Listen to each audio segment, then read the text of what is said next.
ദാമ്പത്യ ജീവിതത്തിൽ സ്ത്രീകൾ അടിമയാണെന്നും ഇരയാണെന്നും വിമർശിക്കുന്നവരുണ്ട്.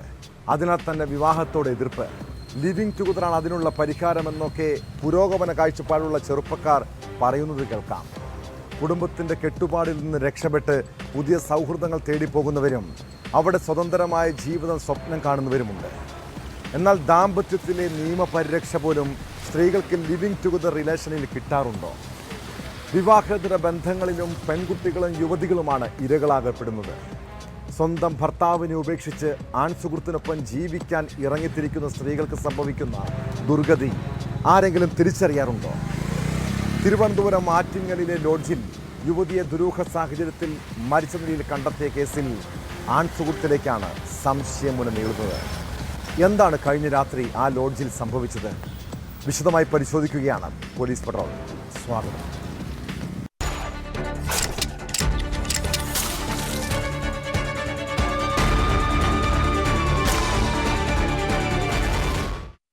തിരുവനന്തപുരം ആറ്റിങ്ങലിന് സമീപം മൂന്നുമുക്കിൽ അനാശാസ്യ പ്രവർത്തനങ്ങൾ ഉൾപ്പെടെ നടക്കുന്ന ലോഡ്ജ്. കാടുപിടിച്ച് ഒറ്റപ്പെട്ട് സ്ഥിതി ചെയ്യുന്ന 3 നില കെട്ടിടം. രാവിലെ 9 മണിയോടെ പോലീസും ആൾക്കൂട്ടവും എത്തിയതറിഞ്ഞ് നോക്കിയപ്പോൾ കണ്ടത് ലോഡ്ജിനുള്ളിൽ ദുരൂഹ സാഹചര്യത്തിൽ മരിച്ച നിലയിൽ ഒരു യുവതിയെ. കോഴിക്കോട് സ്വദേശിനിയായ 40-കാരി അസ്മിനിയുടെ മരണത്തിൽ ആൺസുഹൃത്ത് കൊല്ലം ഓച്ചിറ സ്വദേശി ജോബി ജോർജ് സംശയമുനയിലാണ്. ഇതേ ലോഡ്ജിലെ ജീവനക്കാരനായ ജോബി കഴിഞ്ഞ രാത്രിയാണ് യുവതിയെ ഇവിടെ എത്തിച്ചത്. പുലർച്ചെ 4 മണിയോടെ ഇവിടെ നിന്നും രക്ഷപ്പെട്ട യുവാവിന് വേണ്ടി അന്വേഷണം ഊർജിതമാണ്.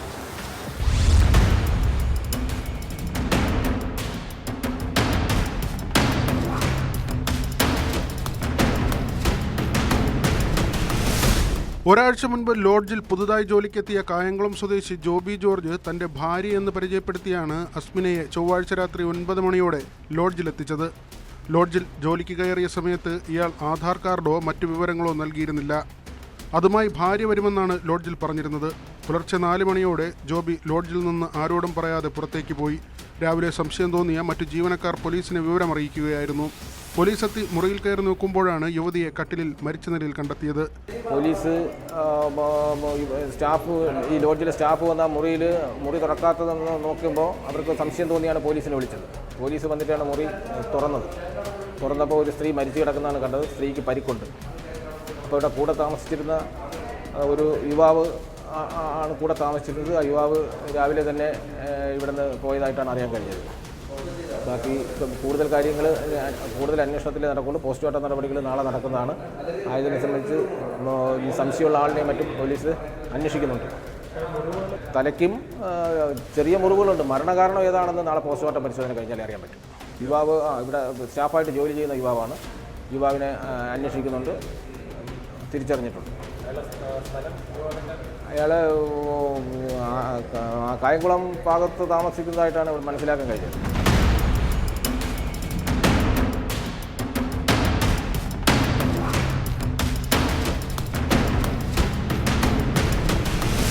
കോഴിക്കോട് സ്വദേശിനിയാണ് അസ്മിന. മുറിക്കുള്ളിൽ പിടിവലി നടന്നതിന്റെ ലക്ഷണങ്ങളുണ്ടെന്നും യുവതിയുടെ കയ്യിൽ മുറിവുകൾ ഉണ്ടായിരുന്നതായും പോലീസ് പറഞ്ഞു.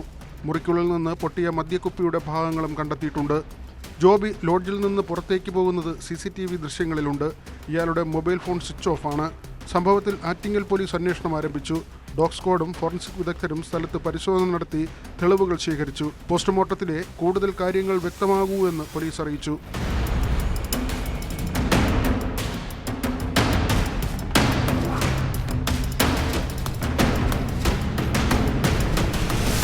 ന്യൂസ് 18 ആറ്റിങ്ങൽ. കേരളത്തിലെ ചില പ്രദേശങ്ങളിലൂടെ രാത്രി യാത്ര ചെയ്താൽ തെരുവിൽ അലഞ്ഞു തിരിഞ്ഞ് നടക്കുന്ന നിരവധി പേരെ കാണാം. സ്വന്തമായി കിടപ്പാടം പോലും ഇല്ലാതെ കടത്തിണ്ണകളിൽ അന്തിയുറങ്ങുന്നവർ. അതിൽ പുരുഷന്മാർ മാത്രമല്ല, സ്ത്രീകളുമുണ്ട്. ഇങ്ങനെയുള്ളവരുടെ ജീവൻ ആരാണ് സംരക്ഷണം ഒരുക്കേണ്ടത്? രാത്രി സമയങ്ങളിൽ മദ്യവും ലഹരിയും ഉപയോഗിച്ച് അക്രമം വിതയ്ക്കുന്നവർ സ്ത്രീകളെയും അതിക്രമത്തിന് ഇരകളാക്കാറുണ്ട്. കണ്ണൂർ പാറക്കണ്ടി ബെവറേജസ് ഔട്ട്ലെറ്റിന് സമീപം കടവരാന്തയിൽ സ്ത്രീയെ മരിച്ച നിലയിൽ കണ്ടെത്തിയത് കൊലപാതകമെന്ന് പോലീസ്. തോട്ടട സ്വദേശിനിയായ 50-കാരിയെ ചൊവ്വാഴ്ച രാവിലെയാണ് മരിച്ച നിലയിൽ കണ്ടെത്തിയത്. കേസിൽ നഗരത്തിലെ തെരുവുകളിൽ കഴിയുന്ന മലപ്പുറം സ്വദേശി ശശി അറസ്റ്റിലായി. ലൈംഗിക അതിക്രമത്തിനിടെയുള്ള കൊലപാതകമെന്ന് പോലീസ് പറയുന്നു.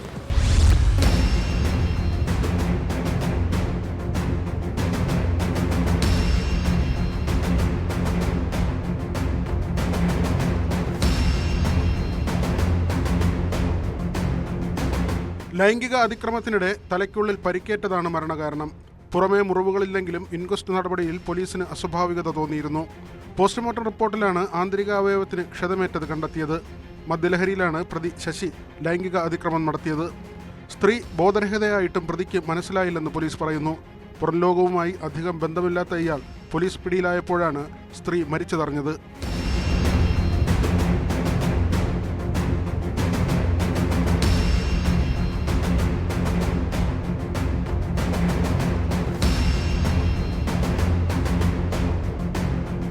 പാറക്കണ്ടി ബീവറേജസിന് സമീപം തിങ്കളാഴ്ച രാത്രിയിലായിരുന്നു സംഭവം. ചൊവ്വാഴ്ച രാവിലെയാണ് 50-കാരിയെ മരിച്ച നിലയിൽ കണ്ടെത്തിയത്. പ്രതിയും കൊല്ലപ്പെട്ട സ്ത്രീയും ഒരുമിച്ച് മദ്യപിക്കുന്നത് കണ്ടെന്ന സാക്ഷിയുടെ മൊഴിയാണ് അന്വേഷണം പ്രതിയിലേക്ക് എത്തിച്ചത്. നഗരത്തിൽ ആക്രശീകരിച്ച് ജീവിച്ചിരുന്ന ഇരുവരും രാത്രികാലങ്ങളിൽ കടവരാന്തയിലാണ് ഉറങ്ങിയിരുന്നത്. കണ്ണൂർ ടൗൺ SHO ശ്രീജിത്ത് കോടിയേരിയുടെ നേതൃത്വത്തിൽ SI ദീപ്തിയും സംഘവുമാണ് പ്രതിയെ പിടികൂടിയത്.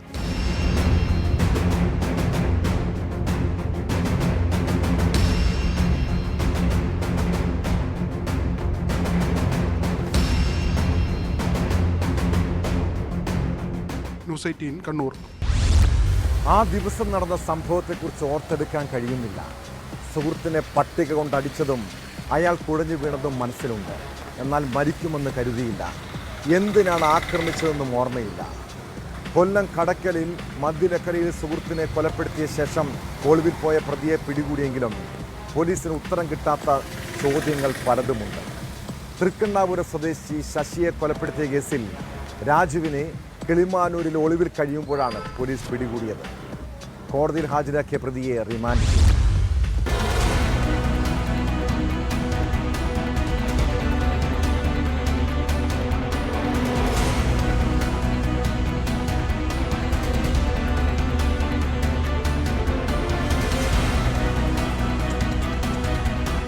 മദ്യലഹരിയിൽ കൃത്യം നടത്തിയതിനു ശേഷം ഒളിവിൽ പോയ രാജുവിനെ പിടികൂടി ചോദ്യം ചെയ്തെങ്കിലും കൊലപാതക കാരണം പോലീസിന് കണ്ടെത്താനായിട്ടില്ല. എന്താണ് സംഭവിച്ചതെന്ന് രാജുവിന് പൂർണ്ണമായും ഓർത്തെടുക്കാൻ കഴിയാത്തതാണ് കാരണം. ഉറ്റ സുഹൃത്തുക്കളായിരുന്നു ശശിയും രാജുവും. കഴിഞ്ഞ ദിവസം ഇരുവരും ഒരുമിച്ചിരുന്ന് മദ്യപിക്കുന്നതിനിടെ തർക്കമുണ്ടാവുകയും അത് കയ്യാങ്കളിയിലേക്ക് മാറുകയുമായിരുന്നു. സമീപത്ത് അടുക്കി വെച്ചിരുന്ന പലക കഷ്ണങ്ങളിൽ ഒന്നെടുത്ത് രാജു ശശിയുടെ തലയ്ക്കടിക്കുകയായിരുന്നുവെന്ന് പോലീസ് പറയുന്നു. തുടർന്ന് രാജു ഓടി രക്ഷപ്പെടുകയും ചെയ്തു.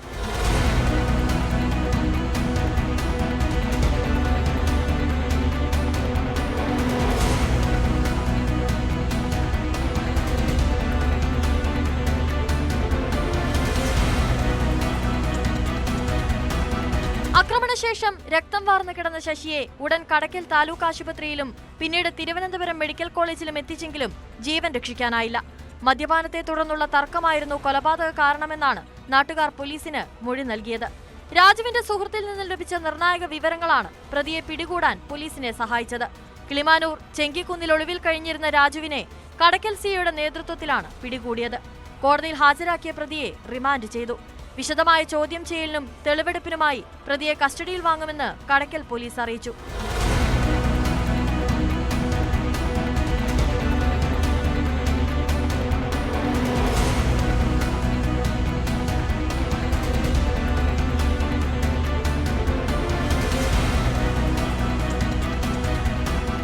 News 18 Kottarakkara. Kozhikode Thamarassery fresh cut അറവ് മാലിന്യ സംസ്കരണ പ്ലാന്റിനെതിരെ സമരം നടക്കുന്ന സമയം മുഖംമൂടി ധരിച്ച് കയ്യിൽ പെട്രോളുമായി അവിടെ എത്തിയത് ആരായിരിക്കും? CCTV ദൃശ്യങ്ങൾ പുറത്തു വന്നതോടെ ആക്രമണം ആസൂത്രിതമെന്ന വാദം ബലപ്പെടുകയാണ്. പ്ലാന്റിനുള്ളിലും പുറത്തുമുള്ള വാഹനങ്ങൾ കത്തിച്ചതിൽ കൃത്യമായ ഗൂഢാലോചനയുണ്ടെന്ന് പോലീസ് സംശയിക്കുന്നു. തൊഴിലാളികളെ കൊല്ലണമെന്ന ഉദ്ദേശത്തോടെ കണ്ടെയ്നർ ലോറി തീവെച്ച് നശിപ്പിച്ചുവെന്നും മാരകായുധങ്ങളും സ്ഫോടക വസ്തുക്കളും ഉപയോഗിച്ചുവെന്നും FIR-ൽ പറയുന്നു. സംഭവത്തിൽ പുറത്തുനിന്നുള്ളവരുടെ പങ്ക് അന്വേഷിക്കണമെന്നാവശ്യപ്പെട്ട് രാഷ്ട്രീയ പാർട്ടികളും രംഗത്തെത്തിയിട്ടുണ്ട്. DYFI നേതാവ് ഉൾപ്പെടെ 321 പേർക്കെതിരെയാണ് പോലീസ് കേസെടുത്തിട്ടുള്ളത്.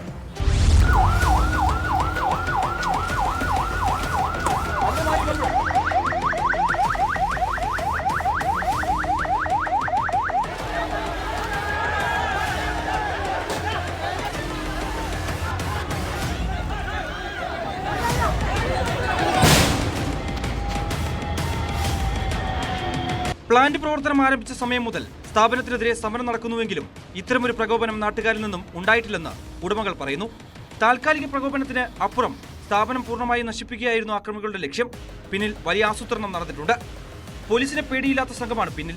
തൊഴിലാളികളെ ജീവനോടെ കൊന്നൊടുക്കി കലാപത്തിനായിരുന്നു ശ്രമം. കോഴിമാലിന്യം വേവിക്കുന്ന 3 കുക്കറുകൾ തകർക്കാനും ശ്രമം നടന്നു. കുക്കർ പൊട്ടിത്തെറിച്ചിരുന്നുവെങ്കിൽ വലിയ ദുരന്തമുണ്ടാകുമായിരുന്നുവെന്നും ഇവർ പറയുന്നു. നിയമമനുസരിച്ച് മാത്രമേ പ്ലാന്റ് പ്രവർത്തിച്ചിട്ടുള്ളൂ എന്നും മാനേജിംഗ് ഡയറക്ടർ കെ സുജീഷ് പ്രതികരിച്ചു. ഒരു മാലിന്യ സംസ്കരണ പ്ലാന്റ് ആകുമ്പോൾ അതിൻ്റെതായിട്ടുള്ള ബുദ്ധിമുട്ടുകളുണ്ടാകും, ജനങ്ങളുടെ സംശയങ്ങൾ നമ്മൾ കവർ ചെയ്യണം, അങ്ങനെ ഒരുപാട് കാര്യങ്ങളുണ്ടാകും. പക്ഷേ നേരത്തെ പറഞ്ഞ പോലെ തന്നെ കഴിഞ്ഞ കുറച്ച് കാലങ്ങളായിട്ട് ഒരു 7-8 മന്ത്സായിട്ട് ഒരു പുതിയ കമ്മിറ്റി വരികയും ആ കമ്മിറ്റിയിലെ ചില ആൾക്കാരുടെ സംരക്ഷിത താല്പര്യങ്ങൾക്ക് വേണ്ടിയിട്ട് കാര്യങ്ങൾ മാറുകയും ചെയ്യുമ്പം ഇവിടുത്തെ ആൾക്കാർക്ക് അത് ചെയ്യാനുള്ള ധൈര്യമില്ല, അല്ലെങ്കിൽ അങ്ങനത്തെ ഒരു രീതിയിൽ അവർ പ്രവർത്തിക്കുന്നത്. അങ്ങനെ ഉണ്ടെങ്കിൽ എനിക്കിത് നേരത്തെ കിട്ടുമായിരുന്നു. അപ്പോൾ it's A planned crime, planned well executed crime, അങ്ങനെയൊക്കെ എനിക്ക് അതിനെക്കുറിച്ച് പറയാൻ പറ്റുള്ളൂ. ഞങ്ങളെ സംബന്ധിച്ച് ഞങ്ങൾ 100% എന്തൊക്കെ ടെക്നോളജികൾ ഉപയോഗിക്കാൻ പറ്റും ആ ടെക്നോളജികൾ ഉപയോഗിച്ചിട്ട് പൈലറ്റ് പ്ലാന്റ് ആയിട്ടാണ് ഞങ്ങൾ പോയിക്കൊണ്ടിരിക്കുന്നത്. അറവ് മാലിന്യ സംസ്കരണ പ്ലാന്റ് വിരുദ്ധ സമരത്തിനിടെയുണ്ടായ സംഘർഷത്തിന്റെ കൂടുതൽ CCTV ദൃശ്യങ്ങളും പുറത്തു വന്നിരുന്നു. മുഖം മറച്ചാണ് ആക്രമികൾ എത്തിയത്. ഭീതിപ്പെടുത്തുന്ന ആക്രമണമാണ് നടന്നതെന്ന് പ്ലാന്റിലെ തൊഴിലാളികൾ പറഞ്ഞു. പെട്രോളുമായി എത്തിയ സംഘം വാഹനങ്ങൾക്ക് തീയിടുകയും ഫാക്ടറി കത്തിക്കുകയും ചെയ്തു. പരിക്കേറ്റവരെ ആശുപത്രിയിലേക്ക് മാറ്റാനെത്തിയ ആംബുലൻസ് കടത്തിവിട്ടില്ലെന്നും തൊഴിലാളികൾ പറയുന്നു. ഒരു കാലത്ത് ഇവിടുത്തെ തൊഴിലാളികളായിരുന്നു. അപ്പം ഞാൻ അവരെ കണ്ട് ഞാൻ അവരോട് സംസാരിക്കുകയൊക്കെ ചെയ്താന്ന്. അപ്പം ശരീരം അടിക്കുകയോ പിടിയോ എന്തെങ്കിലും ഉണ്ടെങ്കിൽ നിങ്ങൾ നേരത്തെ കാര്യങ്ങൾ പറയണം, ഞങ്ങൾ ഇവിടുന്ന് പോയി തരാം എന്നൊക്കെ ഞങ്ങൾ പറഞ്ഞു കൊടുത്തിട്ടും പോലെ അത് തന്നെയാണ് ചെയ്ത്. ഇപ്പോൾ കണ്ടില്ല, എൻ്റെ ഒരു ജീവന മാർഗ്ഗമാണ് ഓട്ടോറിക്ഷ ആയിരുന്നു, അതും തല്ലിപ്പൊളിച്ച് അതും തീയിട്ട് ഒക്കെ ചെയ്തിട്ടുണ്ട്. അപ്പോൾ ആ കൂട്ടത്തിലുള്ളവരുള്ള എല്ലാ ആൾക്കാരും ഇവിടെ പണിയെടുത്തവരാണ്. 90% ആൾക്കാരും ഇവിടെ പണിയെടുത്തവരുള്ളതായിരുന്നു. അതാണ് ഇന്നലെ ഉണ്ടായ സംഭവം മുഴുവൻ. കണ്ടെയ്നറിനകത്ത് കയറ്റിയിട്ട് കണ്ടെയ്നർ ലോക്ക് ചെയ്തിട്ട് വണ്ടിക്ക് തീയിടുകയാണ് ഉണ്ടായത്. എന്നിട്ട് ആംബുലൻസ് വന്നിട്ടാണ് അവരെ കൊണ്ടുപോയെന്നാണ് പറഞ്ഞിട്ടുള്ളത്. ഫ്രഷ് കട്ടിലെ അക്രമ സംഭവങ്ങൾക്ക് പിന്നിൽ ഗൂഢാലോചനയുണ്ടെന്ന് ആരോപണവുമായി രാഷ്ട്രീയ പാർട്ടികളും രംഗത്തെത്തി. ഇന്നത്തെ സമരത്തിലല്ല, ഞങ്ങൾ തുടങ്ങിയ കാലം മുതൽക്ക് സമരം നമ്മളെ സംബന്ധിച്ചിടത്തോളം ആ സമരത്തിൽ പൂർണ്ണമായി UDF ഉണ്ട്. പക്ഷേ ഇന്നത്തെ സമരം മാത്രമല്ലല്ലോ, 2019 സമരമല്ലേ. ആ സമരം ചോരയിൽ മുക്കിക്കൊന്നു ഈ സമരത്തെ പൂർണ്ണമായും അടിച്ചമർത്താനാണ് ആരെങ്കിലും ആഗ്രഹിക്കുന്നെങ്കിൽ അത് നടക്കില്ല. ജനങ്ങൾക്ക് ഈ രാജ്യത്ത് ശുദ്ധവായു കിട്ടണം, അവർക്ക് നല്ല വെള്ളം കുടിക്കണം, അവർക്ക് ജീവിക്കണം. അതിജീവനത്തിനുള്ള ഒരു പോരാട്ടമാണ് അവിടെ നടന്നുകൊണ്ടിരിക്കുന്നത്. ഇന്നത്തെ സമരത്തിലല്ല, ഞങ്ങൾ തുടങ്ങിയ കാലം മുതൽക്ക് സമരം നമ്മളെ സംബന്ധിച്ചിടത്തോളം ആ സമരത്തിൽ പൂർണ്ണമായി UDF ഉണ്ട്. പക്ഷേ ഇന്നത്തെ സമരം മാത്രമല്ലല്ലോ, 2019 സമരമല്ലേ. ആ സമരം ചോരയിൽ മുക്കിക്കൊന്നു ഈ സമരത്തെ പൂർണ്ണമായും അടിച്ചമർത്താനാണ് ആരെങ്കിലും ആഗ്രഹിക്കുന്നെങ്കിൽ അത് നടക്കില്ല. ജനങ്ങൾക്ക് ഈ രാജ്യത്ത് ശുദ്ധവായു കിട്ടണം, അവർക്ക് നല്ല വെള്ളം കുടിക്കണം, അവർക്ക് ജീവിക്കണം. അതിജീവനത്തിനുള്ള ഒരു പോരാട്ടമാണ് അവിടെ നടന്നുകൊണ്ടിരിക്കുന്നത്. ഫ്രഷ് കട്ടിൽ നടന്ന ആക്രമണങ്ങളുമായി ബന്ധപ്പെട്ട് DYFI താമരശ്ശേരി ബ്ലോക്ക് സെക്രട്ടറിയും കൊടുവള്ളി ബ്ലോക്ക് പഞ്ചായത്ത് അംഗവുമായ T മെഹ്റൂഫ് ഉൾപ്പെടെ 321 പേർക്കെതിരെയാണ് കേസെടുത്തിരിക്കുന്നത്. 2 FIRകളിൽ മെഹ്റൂഫാണ് 1ാം പ്രതി.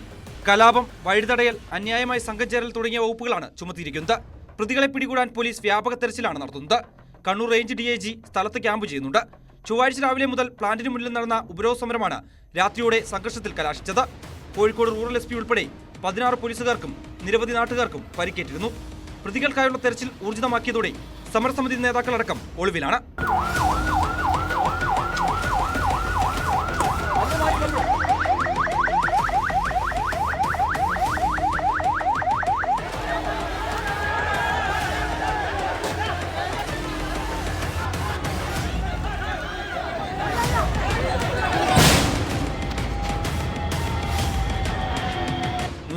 കോഴിക്കോട്.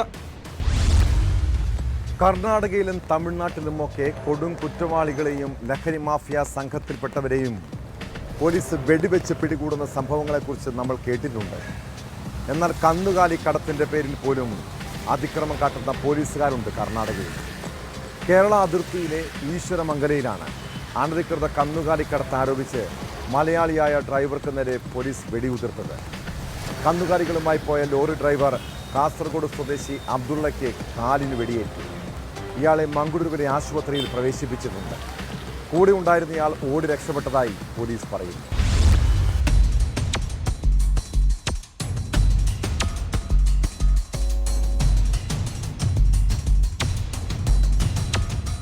ദക്ഷിണ കന്നഡ ജില്ലയിലെ പുത്തൂർ ഈശ്വരമംഗലത്താണ് നാടകീയ സംഭവം അരങ്ങേറിയത്. അനധികൃത കന്നുകാലി കടത്താരോപിച്ച് മലയാളിയായ ഡ്രൈവർക്ക് നേരെ കർണാടക പോലീസ് വെടിവെച്ചു. പുത്തൂർ റൂറൽ പോലീസാണ് വെടിവെച്ചത്. കൈ കാണിച്ചിട്ടും നിർത്താതെ പോയ ലോറി 10 കിലോമീറ്റർ പിന്തുടർന്ന പോലീസ് 2 റൗണ്ട് വെടിയുതിർക്കുകയായിരുന്നു. ഒരു വെടിയുണ്ട വാഹനത്തിലും തറച്ചു. പരിക്കേറ്റ ഡ്രൈവർ കാസർഗോഡ് സ്വദേശി അബ്ദുള്ളയെ മംഗളൂരുവിലെ ആശുപത്രിയിൽ പ്രവേശിപ്പിച്ചു. ഇയാളുടെ കാലിനാണ് വെടിയേറ്റത്. കൂടെയുണ്ടായിരുന്ന ആൾ ഓടി രക്ഷപ്പെട്ടു. അമിത വേഗതയിൽ പോയ വാഹനം പോലീസ് ജീപ്പിൽ ഇടിക്കുകയും ചെയ്തു.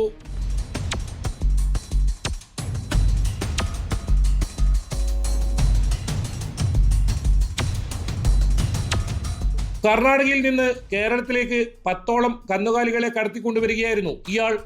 ബെല്ലാരെ പോലീസ് സ്റ്റേഷനിൽ അബ്ദുള്ളക്കെതിരെ ഗോവധ നിയമപ്രകാരം കേസ് നിലവിലുണ്ട്.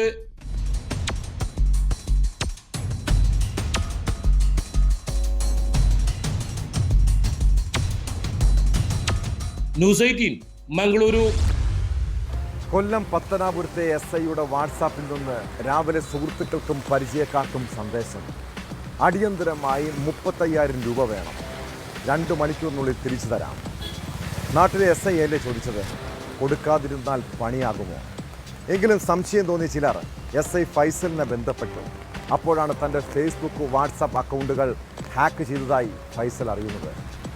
ആർക്കും പണം നഷ്ടപ്പെട്ടതായി വിവരമില്ല. എന്നാൽ ഒരു പോലീസുകാരൻ്റെ പോലും ഫോൺ ഹാക്ക് ചെയ്തത് അതീവ ഗൗരവത്തോടെയാണ് കാണേണ്ടത്.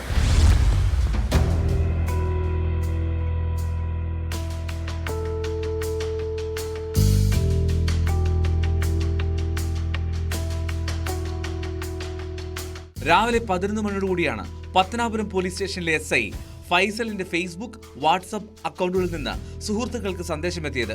അടിയന്തരമായി 35,000 രൂപ അയച്ചു തരണമെന്നും 2 മണിക്കൂറിനകം തിരികെ നൽകുമെന്നും തന്റെ അക്കൗണ്ട് വഴി പണം അയക്കാൻ കഴിയുന്നില്ല എന്നുമായിരുന്നു സന്ദേശം. ഇത്തരത്തിൽ നിരവധി പേർക്കാണ് മെസ്സേജ് എത്തിയത്. ചിലർ ഗൂഗിൾ പേ നമ്പർ ചോദിച്ചുകൊണ്ട് തിരികെ മറുപടി നൽകി. സുഹൃത്തുക്കൾ ഉൾപ്പെടെയുള്ളവർ മൊബൈൽ ഫോണിൽ ഫൈസലുമായി ബന്ധപ്പെടാൻ ശ്രമിച്ചെങ്കിലും സാധിച്ചില്ല. തുടർന്ന് പത്തനാപുരം പോലീസ് സ്റ്റേഷനുമായി ബന്ധപ്പെട്ടപ്പോഴാണ് അക്കൗണ്ട് ഹാക്ക് ചെയ്യപ്പെട്ട വിവരം SI ഫൈസലും അറിയുന്നത്. എൻ്റെ വാട്സപ്പ് അക്കൗണ്ട് ഏതോ വിധം ഹാക്ക് ചെയ്യപ്പെട്ടിരിക്കുകയാണ്. അതനുസരിച്ച് എൻ്റെ കോൺടാക്റ്റിലുള്ള സുഹൃത്തുക്കളും മറ്റ് ഗ്രൂപ്പുകളിലൊക്കെ ഉള്ള ആൾക്കാരൊക്കെ വിളിച്ച് ചോദിക്കുന്നുണ്ട്. ഈ ഹാക്ക് ചെയ്ത അക്കൗണ്ട് ഉപയോഗിച്ച് ഈ ആൾ പലരോടും പണം അയച്ചു തരുന്നതിനായിട്ട് ഞാൻ ആവശ്യപ്പെടുന്നതനുസരിച്ച് പണം അയച്ചു തരാൻ ആവശ്യപ്പെട്ടുകൊണ്ടുള്ള മെസ്സേജുകൾ ചെല്ലുന്നുണ്ട്. അപ്പോൾ അതനുസരിച്ച് പലരും വിളിക്കുന്നുണ്ട്. എൻ്റെ സുഹൃത്തുക്കളെയൊക്കെ വിളിക്കുന്നുണ്ട്, സുഹൃത്തുക്കൾ ഇങ്ങോട്ടുമൊക്കെ വിളിക്കുന്നുണ്ട്. അപ്പോൾ അതിൽ പലപ്പോഴും ഈ നമ്പറിലേക്ക് കോൺടാക്ട് ചെയ്യാൻ പോലും കഴിയാതിരിക്കുക. അപ്പോൾ വിവരം മനസ്സിലായ ഉടനെ തന്നെ കൊല്ലം റൂറൽ ജില്ലാ സൈബർ സെല്ലിൽ വിവരം അറിയിച്ചിട്ടുണ്ട്. അവിടുന്ന് കിട്ടിയ നിർദ്ദേശം അനുസരിച്ച് വാട്സപ്പിനും നമ്മൾ അതിൻ്റെ പ്രൊഫോമ പ്രകാരം മെയിൽ അയച്ചിട്ടുണ്ട്, റിക്വസ്റ്റ് മെയിൽ അയച്ചിട്ടുണ്ട്. അപ്പോൾ ഇത്തരമുള്ള ഈ മെസ്സേജ് ആരും കണ്ടാൽ അത് വിശ്വസിക്കാതിരിക്കുക. ഉടൻ തന്നെ പത്തനാപുരം പോലീസ് സൈബർ സെല്ലുമായി ബന്ധപ്പെട്ട് തുടർ നടപടികൾ സ്വീകരിച്ചു. പണം നഷ്ടപ്പെട്ടതായി ആരും ഇതുവരെ പരാതി നൽകിയിട്ടില്ല. പോലീസ് ഉദ്യോഗസ്ഥന്റെ പേരിൽ പോലും പണം തട്ടാൻ ശ്രമിച്ച സംഭവം വളരെ ഗൗരവത്തോടു കൂടിയാണ് പോലീസ് അന്വേഷിക്കുന്നത്.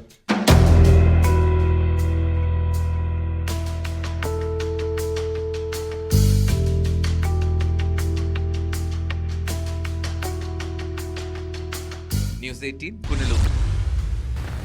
ഓൺലൈൻ തട്ടിപ്പുകാർ വ്യക്തികളെ മാത്രമല്ല കബളിപ്പിക്കുന്നത്, ചില ബാങ്കുകളും ചതിക്കപ്പെടുന്നുണ്ട്.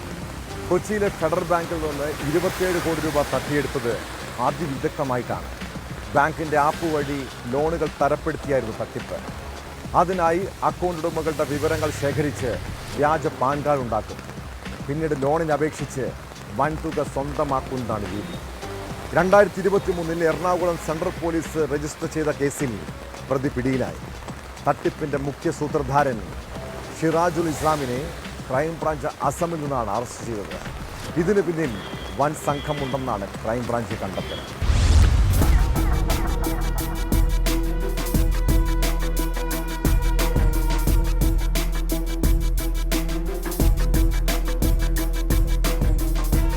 ഫെഡറൽ ബാങ്കിന്റെ തന്നെ ആപ്പ് വഴി ലോണുകൾ തരപ്പെടുത്തിയാണ് വൻതുക ഇവർ കൈക്കലാക്കിയത്.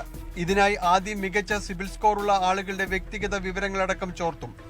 ഇവരുടെ പാൻ കാർഡ് വിവരങ്ങൾ ശേഖരിച്ച ശേഷം വ്യാജ പാൻ കാർഡ് ഉണ്ടാക്കും. മേൽവിലാസം ശരിയായ രീതിയിൽ കൊടുക്കും. എന്നാൽ ഫോട്ടോ തട്ടിപ്പ് സംഘത്തിലെ ഒരാളുടേതാക്കും. ലോൺ കിട്ടണമെങ്കിൽ വീഡിയോ KYC ഉൾപ്പെടെ പൂർത്തിയാക്കേണ്ടതുണ്ട്. വീഡിയോ KYC പൂർത്തിയാക്കാൻ പാൻ കാർഡിലെ അതേ വ്യക്തി തന്നെ വീഡിയോയിൽ വരണം. അതിനാണ് വ്യാജ പാൻ കാർഡ്. വീഡിയോ കോൾ വിളിക്കുമ്പോൾ തട്ടിപ്പ് സംഘത്തിലെ പാൻ കാർഡ് ഉടയാൾ ഇവർക്ക് മുന്നിലെത്തും. ഏതാണ്ട് 500-ലധികം പേരുടെ വിശദാംശങ്ങൾ ഇവർ ഈ രീതിയിൽ ശേഖരിക്കുകയും ലോൺ എടുക്കുകയും ചെയ്തിട്ടുണ്ടെന്ന് ക്രൈംബ്രാഞ്ച് കണ്ടെത്തി. അസമിൽ തങ്ങി നടത്തിയ അന്വേഷണത്തിലാണ് പ്രതി പിടിയിലായത്. തട്ടിപ്പിന്റെ മുഖ്യ സൂത്രധാരൻ ഷിറാജുൽ ഇസ്ലാം ആണെന്നാണ് ക്രൈംബ്രാഞ്ച് പറയുന്നത്. അസമിൽ ആഡംബര വീടും കോഴിഫാമും ഉൾപ്പെടെ അത്യാഡംബര ജീവിതമാണ് ഇയാൾ നയിച്ചതെന്നും ക്രൈംബ്രാഞ്ച് കണ്ടെത്തി.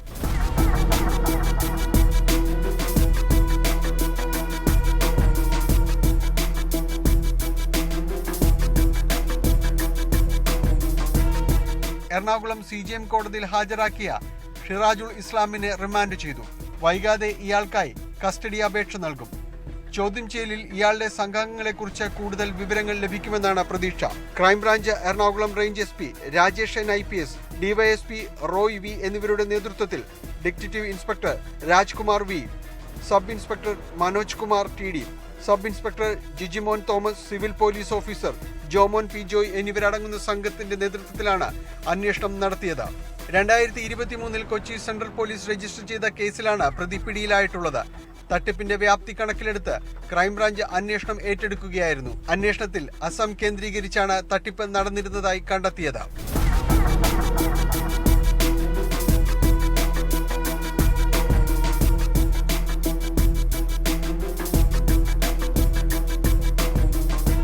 ന്യൂസ് 18 കൊച്ചി.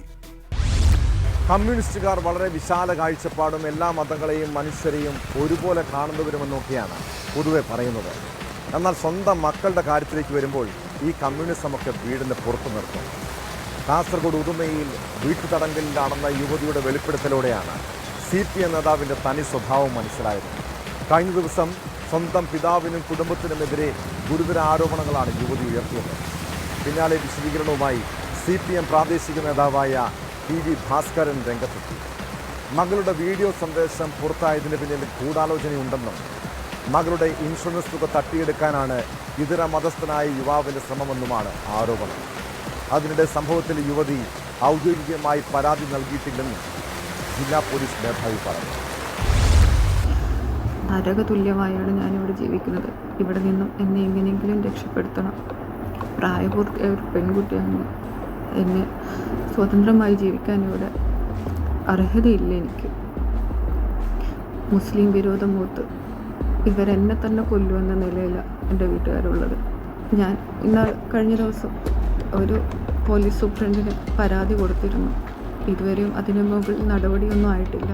എന്തുകൊണ്ട് അവർ നടപടി എടുക്കാൻ വൈകുന്നതെന്ന് എനിക്കറിയില്ല. എൻ്റെ അച്ഛൻ ഒരു രാഷ്ട്രീയ പ്രവർത്തകനായതുകൊണ്ടായിരിക്കാം അവർ ഭയക്കുന്നുണ്ടാവും.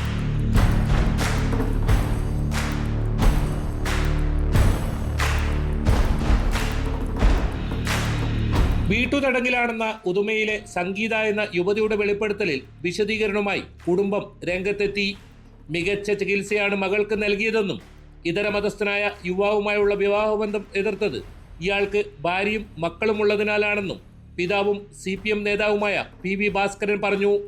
സ്വഭാവ ദൂഷ്യമുള്ള ഈ യുവാവ് മകളുടെ ഇൻഷുറൻസ് തുക തട്ടിയെടുക്കാനാണ് ശ്രമിക്കുന്നതെന്നും മകളുടെ വീഡിയോ സന്ദേശം പുറത്തായതിനു പിന്നിൽ ഗൂഢാലോചനയുണ്ടെന്നും PV ഭാസ്കരൻ ആരോപിച്ചു. വീട് വിറ്റിട്ടായാലും മകളെ അമേരിക്കയിൽ കൊണ്ടുപോയി ചികിത്സിക്കാനും തയ്യാറാണെന്നും ഭാസ്കരൻ പറയുന്നു. ഇതിനോടകം 50 ലക്ഷത്തോളം രൂപ ചികിത്സക്കായി ചിലവഴിച്ചു. ഇൻഷുറിൻ്റെ പൈസയാണ് അയാൾക്കിലെ ഒന്നാമത്തെ ലക്ഷ്യം. ആ ഇൻഷുർ പൈസ മേടിക്കാനുള്ള ശ്രമമാണ് അയാളെ ഭാഗത്തുനിന്നുള്ളത്. അപ്പം അയാളെ ഭാര്യ എന്നെ ഇടയ്ക്കിടയ്ക്ക് വിളിച്ചുകൊണ്ടുണ്ട്, നിങ്ങൾ എന്ത് തന്നെയായാലും നിങ്ങളെ മകളെ കൊടുത്തേണ്ട, എൻ്റെ ജീവിതം പോയിപ്പോയി, എൻ്റെ 2 കുട്ടികളും വളരെ ബുദ്ധിമുട്ട്, ഇത് സാമ്പത്തികമായിട്ടില്ലാതെ ഫാമിലിയാണ്, നിങ്ങൾ അതിന് സഹായിക്കണം എന്നുള്ള രീതിയിൽ കരഞ്ഞിട്ടാണ് എന്നോട് പറഞ്ഞിട്ടുള്ളത്. ഇന്ന് അവനും മാത്രമല്ല, പിന്നെ ഇവന് മയക്കുമരുന്നിൻ്റെ കച്ചവടം കൊണ്ടുവന്നില്ല. എൻ്റെ മനസ്സിലായത് എങ്ങനെയാണെന്ന് വെച്ചാൽ, നമ്മൾ വീട്ടിൽ നിന്ന് തന്നെ പിന്നെ കുറച്ച് ആൾക്കാർ റോഡിൻ്റെ കരയിൽ തന്നെയാണ് വീട്. അത് നമ്മളെ പിന്നെ ചന്ദ്രികാലേഖനറിയും അടുത്ത്. അപ്പോൾ കുറേ ആൾക്കാർ ഇങ്ങനെ വരുന്നുണ്ട്. ഇവൻ ഒരു ചുരുട്ടി ഇങ്ങനെ കൊടുക്കുന്നുണ്ട്. അപ്പോൾ നമുക്ക് പിന്നെ അത്ര വലിയ നമ്മൾ അങ്ങനെ തെറ്റിദ്ധാരണ ഉണ്ടായിരുന്നില്ല ഫസ്റ്റ്. ആ പിന്നെ ആ ബിസിനസ് കൂടി ഇവനുണ്ട് എന്ന് ഞാൻ സംശയിക്കുന്നു. കഴിഞ്ഞ ദിവസം വീഡിയോ സന്ദേശത്തിലൂടെയാണ് സംഗീത കുടുംബാംഗങ്ങൾക്കെതിരെ ഗുരുതര ആരോപണങ്ങളുമായി രംഗത്തെത്തിയത്. മറ്റൊരു മതത്തിൽപ്പെട്ടയാളെ വിവാഹം കഴിക്കാൻ അനുവദിക്കുന്നില്ലെന്നും തൻ്റെ പണം തട്ടിയെടുക്കാൻ പിതാവും സഹോദരനും ശ്രമിക്കുകയാണെന്നുമാണ് സംഗീതയുടെ ആരോപണം. വാഹനാപകടത്തിൽ പരിക്കേറ്റ സംഗീതയുടെ അരക്ക് താഴെ ചലനശേഷി നഷ്ടപ്പെട്ട നിലയിലാണ്. വിവാഹമോചിതയായ സംഗീത 13 വയസ്സുള്ള മകനൊപ്പമാണ് കുടുംബ വീട്ടിൽ കഴിയുന്നത്. ജില്ലാ പോലീസ് മേധാവിക്ക് നൽകിയ പരാതിയുടെ പകർപ്പും ഇവർ പുറത്തുവിട്ടിരുന്നു. അതേസമയം ഔദ്യോഗികമായി പരാതി ലഭിച്ചിട്ടില്ലെന്ന് ജില്ലാ പോലീസ് മേധാവി വിജയഭാരത് റെഡ്ഡി വ്യക്തമാക്കി. യുവതിയുടെ കേസ് നേരത്തെ കോടതി പരിഗണിച്ചതാണെന്നും സംഗീതയ്ക്കും ഭാസ്കറിന്റെ കുടുംബത്തിനും സംരക്ഷണം നൽകണമെന്ന് കോടതി നിർദ്ദേശിച്ചിരുന്നതായും അദ്ദേഹം പറഞ്ഞു. പഞ്ചായത്ത് മെമ്പറായിരുന്ന ഭാസ്കരൻ CPMന്റെ വിവിധ കമ്മിറ്റികളിൽ പ്രവർത്തിച്ചിട്ടുണ്ട്. വിവിധ വ്യാപാര സ്ഥാപനങ്ങളുടെ ഉടമയാണ് ഭാസ്കരൻ. നരകതുല്യമായാണ് ഞാനിവിടെ ജീവിക്കുന്നത്. ഇവിടെ നിന്നും എന്നെ എങ്ങനെയെങ്കിലും രക്ഷപ്പെടുത്തണം. പ്രായപൂർത്തിയായ ഒരു പെൺകുട്ടിയാണ്. എന്നെ സ്വതന്ത്രമായി ജീവിക്കാൻ ഇവിടെ അർഹതയില്ല എനിക്ക്. മുസ്ലിം വിരോധം മൂത്ത് ഇവരെന്നെ തന്നെ കൊല്ലുമെന്ന നിലയിലാണ് എൻ്റെ വീട്ടുകാരുള്ളത്. ഞാൻ കഴിഞ്ഞ ദിവസം ഒരു പോലീസ് സൂപ്രണ്ടിന് പരാതി കൊടുത്തിരുന്നു. ഇതുവരെയും അതിനു മുകളിൽ നടപടിയൊന്നും ആയിട്ടില്ല. എന്തുകൊണ്ട് അവർ നടപടി എടുക്കാൻ വൈകുന്നതെന്ന് എനിക്കറിയില്ല. എൻ്റെ അച്ഛൻ ഒരു രാഷ്ട്രീയ പ്രവർത്തകനായതുകൊണ്ടായിരിക്കാം അവർ ഭയക്കുന്നുണ്ടാവുക. ന്യൂസ് 18 കാസർഗോഡ്. എറണാകുളം അങ്കമാലിയിൽ പെൺകുഞ്ഞ് ജനിച്ചതിൻ്റെ പേരിൽ യുവതി നേരിട്ടത് സമാനതകളില്ലാത്ത ക്രൂരതയാണ്. പ്രസവശേഷം 28ാം ദിവസം യുവതിയെ കട്ടിലിൽ നിന്ന് ഭർത്താവ് വലിച്ചു താഴെയിട്ടു. പണം ചോദിച്ച് പലതവണ മർദ്ദിച്ചു. കൊല്ലുമെന്ന് പറഞ്ഞ് ഭീഷണിപ്പെടുത്തി. അന്ധവിശ്വാസിയായ ഭർത്താവ് അസുഖം വന്നപ്പോൾ പോലും ആശുപത്രിയിൽ കൊണ്ടുപോയില്ല. പകരം പൂജകൾ നടത്തി. അങ്ങനെ സഹികെട്ടാണ് ഭർത്തൃവീട്ടിൽ നിന്നിറങ്ങി പോലീസിൽ പരാതി നൽകിയത്. കേസുമായി മുന്നോട്ടു പോകാനാണ് പുത്തൻകുരിശ് സ്വദേശിനിയായ യുവതിയുടെ തീരുമാനം.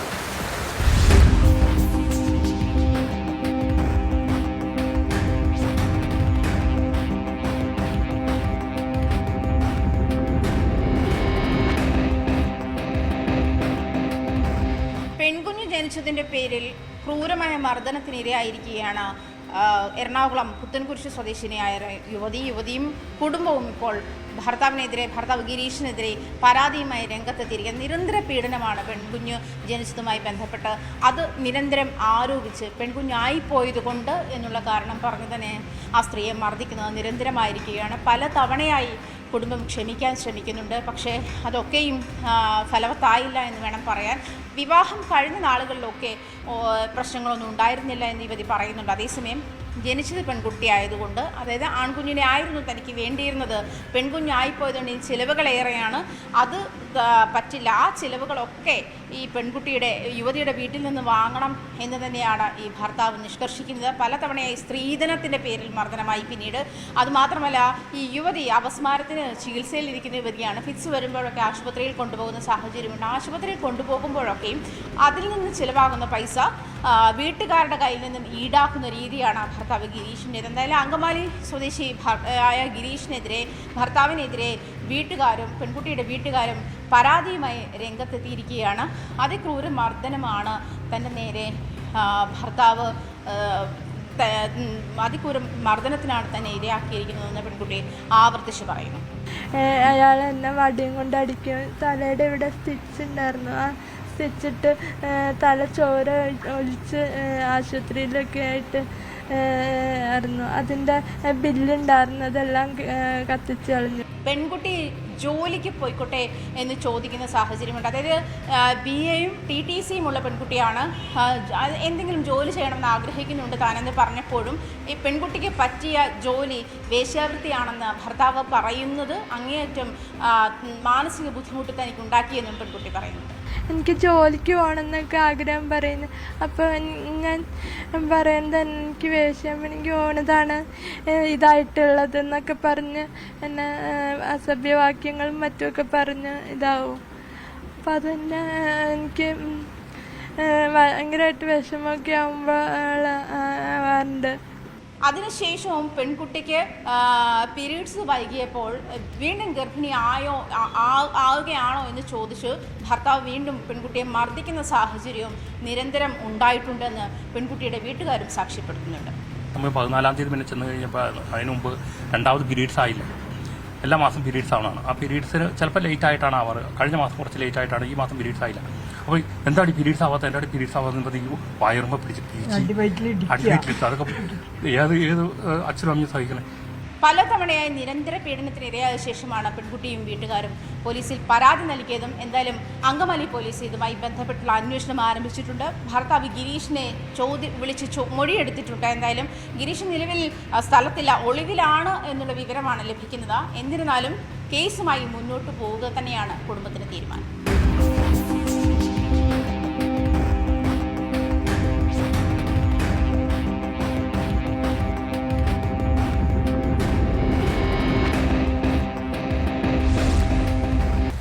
രാജ്യത്തിൻ്റെ വിവിധ ഭാഗങ്ങളിൽ നിന്ന് ജോലിക്കും പഠനത്തിനുമായി നിരവധി പേർ എത്തുന്ന നഗരമാണ് ബംഗളൂരു. പൊതുവെ രാത്രി സമയങ്ങളിൽ പോലും സുരക്ഷിതമായ സ്ഥലമെന്നാണ് കരുതപ്പെടുന്നത്. എന്നാൽ ഇക്കാലത്ത് ബംഗളൂരുവിൽ സ്ത്രീകൾ ലൈംഗിക അതിക്രമത്തിന് ഇരകളാകുന്ന സംഭവങ്ങൾ വർദ്ധിക്കുകയാണ്. ഗംഗോണ്ടെന്ന ഹള്ളിയിൽ വീട്ടിൽ അതിക്രമിച്ചു കയറിയാണ് യുവതിയെ കൂട്ട ബലാത്സംഗത്തിന് ഇരയാക്കിയത്. കൊൽക്കത്ത സ്വദേശിനിയായ 30-കാരിയെ പീഡിപ്പിച്ച കേസിൽ 2 പേരെ പോലീസ് അറസ്റ്റ് ചെയ്തു. മറ്റു പ്രതികൾക്കായി അന്വേഷണം ഊർജിതമാണ്.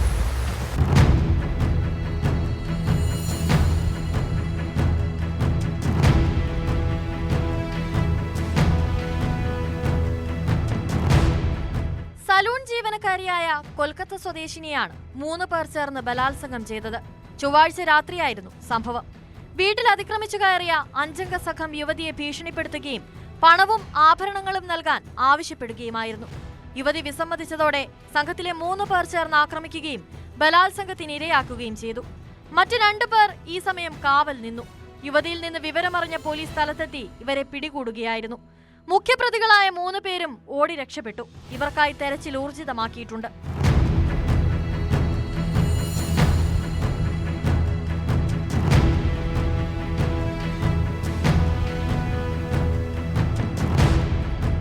CCTV ദൃശ്യങ്ങൾ കേന്ദ്രീകരിച്ചാണ് അന്വേഷണം.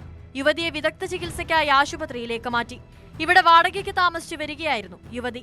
അയൽവാസിയായ സ്ത്രീയും ഇവരുമായി തർക്കം നിലനിന്നിരുന്നു. സംഭവത്തിന് ഇതുമായി ബന്ധമുണ്ടോ എന്ന് പോലീസ് അന്വേഷിക്കുന്നുണ്ട്.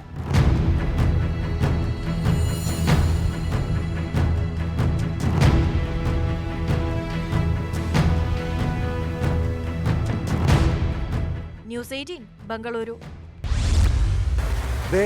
നിങ്ങളുടെ വീടിൻ്റെ മുറ്റത്തൊരു പാമ്പ്. ആരെങ്കിലും ഇങ്ങനെ വന്ന് പറഞ്ഞാൽ ഓടി പുറത്തിറങ്ങാൻ വരട്ടെ.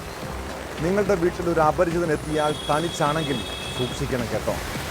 എറണാകുളം കോതമംഗലം പുതുപ്പാടിയിൽ വയോധികയെ വീട്ടുമുറ്റത്തേക്ക് വിളിച്ചിറക്കി സ്വർണ്ണമാല പൊട്ടിച്ചത് ഇതര സംസ്ഥാനക്കാരനാണ്.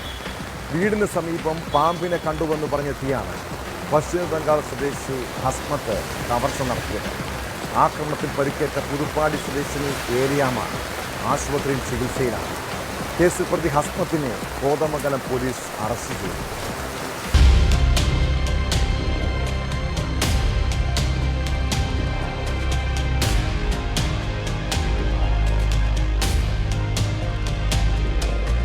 കോതമംഗലം പുതുപ്പാടി സ്കൂളിന് സമീപം വാഴാട്ടിൽ ഏലിയാമ എന്ന 82-കാരിയുടെ 1.5 പവന്റെ സ്വർണ്ണമാലയാണ് ചൊവ്വാഴ്ച വൈകിട്ട് കവർന്നത്. വീടിന് സമീപം പാമ്പിനെ കണ്ടു എന്ന് പറഞ്ഞ് ഏലിയാമയെ വീട്ടുമുറ്റത്തേക്ക് വിളിച്ചിറക്കിയാണ് പ്രതി സ്വർണ്ണമാല പൊട്ടിച്ചു കടന്നത്. മുറ്റത്തെ ടൈലിൽ വീണ വയോധികയ്ക്ക് പരിക്കേറ്റതിനെ തുടർന്ന് ആശുപത്രിയിൽ പ്രവേശിപ്പിക്കുകയായിരുന്നു. ഇവരുടെ നിലവിളി കേട്ട് ആളുകൾ ഓടിയെത്തിയെങ്കിലും മോഷ്ടാവിനെ കണ്ടെത്താനായില്ല. വീട്ടിലെ CCTVയിൽ സംഭവത്തിന്റെ ദൃശ്യം പതിഞ്ഞിരുന്നു. പോലീസ് എത്തി CCTV പരിശോധിച്ച് മണിക്കൂറുകൾക്കുള്ളിൽ പ്രതിയെ പിടികൂടി. മൂവാറ്റുപുഴ ഭാഗത്തു നിന്നാണ് പ്രതി പശ്ചിമബംഗാൾ മുർഷിദാബാദ് സ്വദേശി ഹസ്മത്തിനെ പിടികൂടിയത്.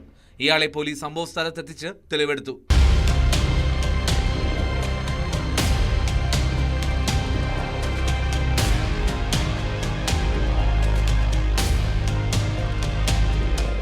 ഏലിയാമയുടെ പരുക്ക് ഗുരുതരമാണ്. ഇടുപ്പലിന് പരിക്കേറ്റ ഇവർക്ക് ശസ്ത്രക്രിയ വേണമെന്ന് ഡോക്ടർമാർ അറിയിച്ചിട്ടുണ്ടെന്ന് മകൾ ചിന്നമ്മ ജോസ് പറഞ്ഞു. അമ്മയുടെ ശബ്ദം കേട്ട് പുറത്തു വന്നപ്പോഴത്തേക്കും പ്രതി ഓടി ഒളിച്ചു. അമ്മയ്ക്ക് നന്നായിട്ട് പറ്റി. നടു തല്ലിയ വീണത്. ഇപ്പോൾ ഇടുപ്പല്ലിന് പൊട്ടലുണ്ട്. ഡോക്ടർ ഓപ്പറേഷനാണ് നിർദ്ദേശിച്ചിരിക്കുന്നത്. കോതമംഗലം ധർമ്മേരി ഹോസ്പിറ്റലിൽ അഡ്മിറ്റാണ്. ഞാനും അമ്മയും ഉണ്ടായിരുന്നു. ഞാൻ അകത്തായിരുന്നു, അമ്മ പുറത്ത് സിറ്റ് ഔട്ടിലായിരുന്നു. അപ്പോൾ 1.5 പവൻ തൂക്കമുള്ള മാലയാണ്. Inspector PT Bijoy, sub inspector Albin Sunny എന്നിവരുടെ നേതൃത്വത്തിലാണ് പ്രതിയെ പിടികൂടിയത്. പ്രതിയെ കോതമംഗലം കോടതിയിൽ ഹാജരാക്കി.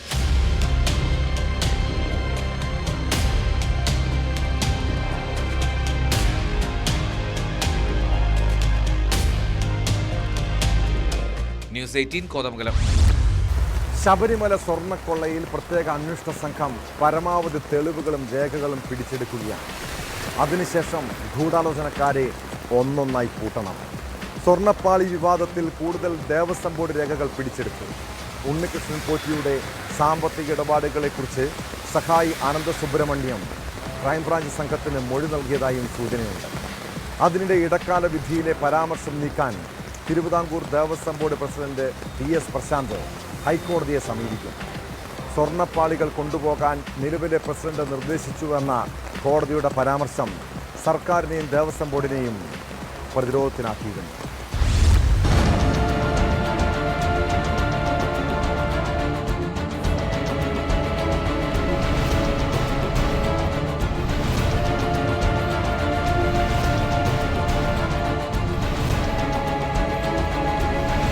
ശബരിമല സ്വർണ്ണക്കൊള്ളയിൽ നിലവിലെ ദേവസ്വം ബോർഡിനെ അടക്കം സംശയനിഴലിൽ നിർത്തുന്നതായിരുന്നു ഹൈക്കോടതിയുടെ ഇടക്കാല ഉത്തരവ്.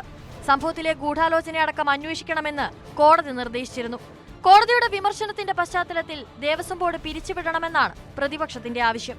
ദേവസ്വം നിയമങ്ങൾ മാനുവൽ ലംഘിച്ച് ഹൈക്കോടതിയുടെ വിധിയെ ലംഘിച്ചാണ് ഇപ്പോഴത്തെ ദേവസ്വം ബോർഡ് ഈ ദ്വാരപാലക ശില്പവും ബാക്കി കാര്യങ്ങളും പുറത്തേക്ക് കൊണ്ടുപോയത്. വലിയ സ്വർണ്ണ കവർച്ചയാണ് ശബരിമലയിൽ നടന്നത് എന്ന് ഹൈക്കോടതി അടിവരയിട്ട് രേഖപ്പെടുത്തിയിരിക്കുന്നു. ഇപ്പോഴത്തെ ദേവസ്വം ബോർഡിനും ഇപ്പോഴത്തെ ദേവസ്വം മന്ത്രിക്കും പങ്കുണ്ട് എന്ന് വളരെ വ്യക്തമാണ്. അതുകൊണ്ട് അടിയന്തരമായി ദേവസ്വം മന്ത്രി രാജിവെക്കണം, ദേവസ്വം ബോർഡിനെ പുറത്താക്കണം, ചവിട്ടി പുറത്താക്കണം. അതിനിടെ ഇടക്കാല വിധിയിലെ പരാമർശം നീക്കാൻ Travancore Devaswom board president T S. Prasanth ഹൈക്കോടതിയെ സമീപിക്കും. സ്വർണ്ണപ്പാളികൾ കൊണ്ടുപോകാൻ നിലവിലെ പ്രസിഡന്റ് നിർദ്ദേശിച്ചു എന്ന പരാമർശം നീക്കാനാണ് ശ്രമം. ഞാൻ പറഞ്ഞ് അയാളുടെ ഇടപെട്ടതിന്റെ ഭാഗമായി ഉണ്ണികൃഷ്ണൻ പോറ്റിയുടെ തന്നെ കൊടുത്തുവിട്ടു എന്നാണ് ഒരു പരാമർശമായി വന്നിരിക്കുന്നത്. അത് ദൗർഭാഗ്യകരമാണ്. അത് ഈ കോടതി അതിലൊരു ചെറിയ തെറ്റുണ്ട് എന്ന് ചൂണ്ടിക്കാണിക്കാൻ വേണ്ടി ഞങ്ങൾ സ്റ്റാൻഡിംഗ് കൗൺസിൽ നിന്ന് കോടതിയെ സമീപിക്കും. അതായത് കൊടുത്തുവിട്ടു അദ്ദേഹത്തിന്റെ അല്ലെങ്കിൽ കൊടുത്തുവിട്ടു കൃത്യമായ procedure പാലിച്ചല്ലേ കൊടുത്തുവിട്ടിരിക്കുന്നത്.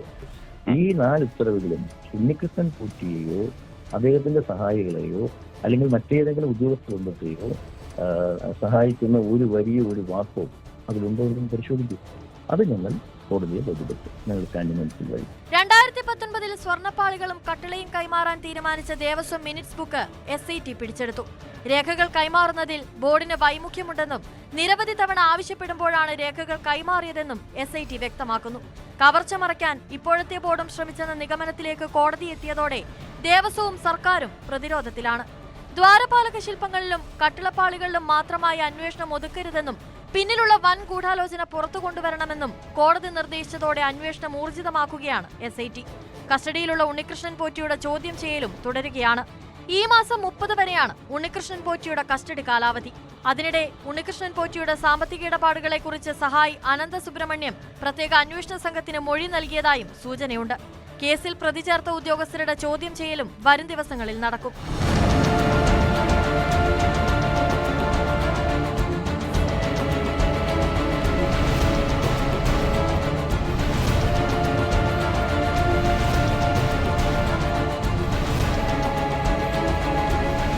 News desk news 18.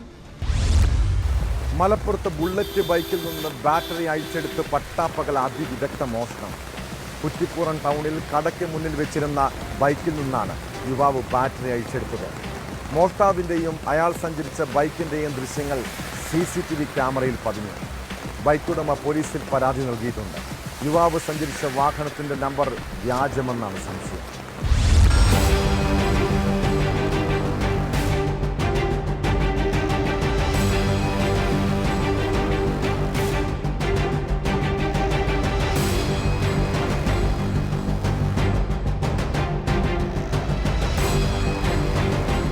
Kuttippuram ജംഗ്ഷനിൽ കഴിഞ്ഞ ദിവസം പട്ടാപ്പകലാണ് സംഭവം. കടയ്ക്ക് മുന്നിൽ വെച്ചിരുന്ന ബുള്ളറ്റ് ബൈക്കിൽ നിന്നാണ് നട്ടുച്ചയ്ക്ക് യുവാവ് ബാറ്ററി മോഷ്ടിച്ച് കടന്നു കളഞ്ഞത്. കുറ്റിപ്പുറം ടൗണിലെ മിൽമ ബൂത്തിന് സമീപത്തെ കടയ്ക്ക് മുന്നിൽ വെച്ചിരിക്കുകയായിരുന്നു ബുള്ളറ്റ്. 25-നും 30-നും ഇടയിൽ പ്രായം തോന്നിക്കുന്ന യുവാവ് ബൈക്കിൽ വന്നിരുന്ന ശേഷം വിദഗ്ധമായി ബാറ്ററി അഴിച്ചെടുക്കുകയായിരുന്നു. നീല ജീൻസും കറുത്ത ടീഷർട്ടും ധരിച്ച യുവാവാണ് മോഷണം നടത്തിയത്. മോഷണത്തിന്റെ ദൃശ്യം CCTV ക്യാമറയിൽ പതിഞ്ഞിട്ടുണ്ട്.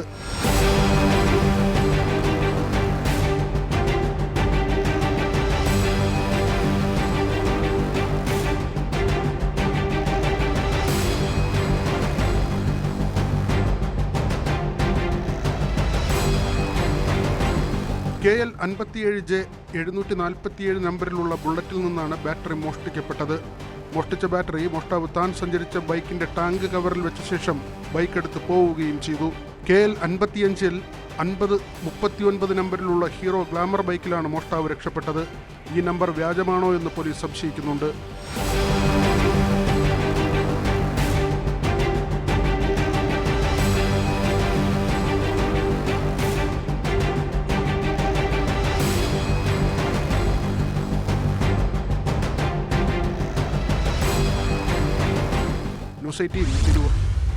മലപ്പുറം താനൂരിലെ ലോഡ്ജിൽ പകലും രാത്രിയും യുവാക്കൾ വന്നു പോകുന്നു. ആരും അധികം സമയം അവിടെ ചെലവഴിക്കുന്നുമില്ല. ഇങ്ങനെ സംശയം തോന്നിയാണ് താനൂർ പോലീസ് ലോഡ്ജിലെത്തിയത്. മുറി പരിശോധിച്ചപ്പോൾ വൻ MDMA ശേഖരം. കേബൂര സ്വദേശി ഹസ്കർ ലോഡ്ജിൽ മുറിയെടുത്ത് MDMA വിൽക്കുകയായിരുന്നുവെന്നാണ് വിവരം. കേസിൽ യുവാവിനെ താനൂർ പോലീസ് അറസ്റ്റ് ചെയ്തു. ഇയാളുമായി ബന്ധമുള്ള ലഹരി സംഘങ്ങളെക്കുറിച്ചും അന്വേഷണം നടത്തുന്നുണ്ട്.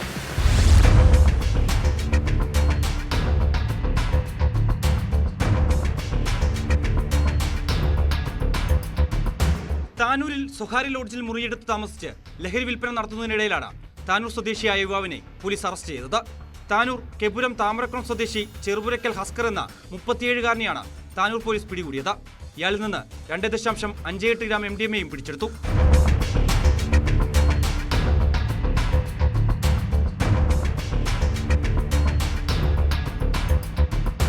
താനൂർ ജംഗ്ഷനിൽ നിന്ന് ബീച്ച് റോഡിലുള്ള KV ടൂറിസ്റ്റ് ഹോം എന്ന ലോഡ്ജിൽ പ്രതി MDMA വിൽപ്പനയ്ക്കായി എത്തിയിട്ടുണ്ടെന്ന രഹസ്യവിവരത്തിന്റെ അടിസ്ഥാനത്തിലായിരുന്നു പരിശോധന. ഇയാളുമായി ബന്ധമുള്ള ലഹരി സംഘങ്ങളെക്കുറിച്ച് പോലീസ് കൂടുതൽ അന്വേഷണം നടത്തി വരികയാണ്.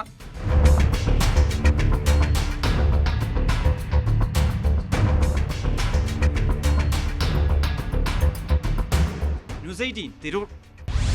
കുറ്റകൃത്യങ്ങളുടെ മറ്റു ചില വാർത്തകൾ ചുരുക്കത്തിൽ.